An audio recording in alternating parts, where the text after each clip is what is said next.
The Dark Forest, My Thoughts and Real Possible Dangers.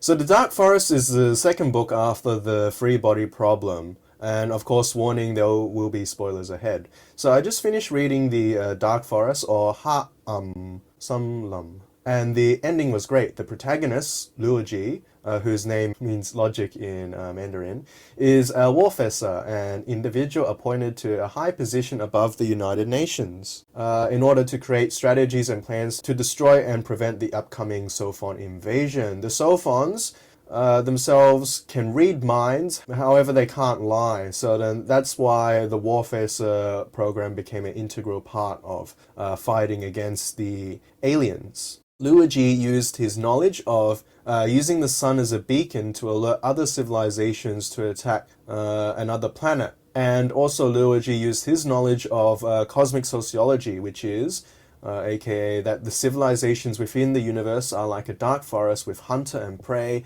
that both try to remain hidden and are aided by natural selection in this continual game of cat and mouse. Armed with the knowledge of what I've mentioned before about using the sun as a beacon and about cosmic sociology, Liu actually helped to bring about peace between the Sophons and Earthlings, or humans. He used the idea of the watch that connects his life vital signs that was developed from a previous warfare guy, and this watch is connected to the bombs that surround a space belt or asteroid belt, which could be used to dim the sun, and thus dimming the sun will alert an even more powerful civilization to destroy the Earth. It's quite a work of genius. At the end of the day, it seems like the solution for peace is always mutually assured destruction. It's a bit ironic, actually, but this is how people, nations, civilizations recognize each other as equals, because they can destroy each other equally.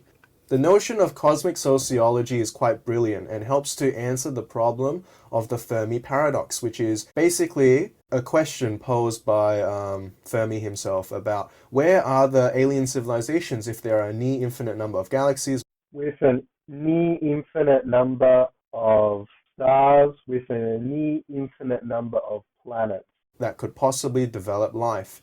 If cosmic sociology likened to a dark forest is in fact the case, then that would imply that we should stop broadcasting electronic frequencies or electromagnetic radiation, since it will be alerting whatever is out there to the presence of us, to humanity.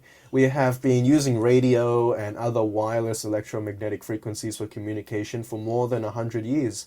This means the light has had about 100 years or more to travel around our local region of space. We should be more cautious with our communications technology and not just emit it everywhere, for we do not know who or what could be listening. Overall, this is a great book, and I'll give it 9 out of 10 in imagination, creativity, and narrative. Thank you for watching, and if you like to see more, feel free to like, subscribe, and blah blah blah. Thank you, bye bye.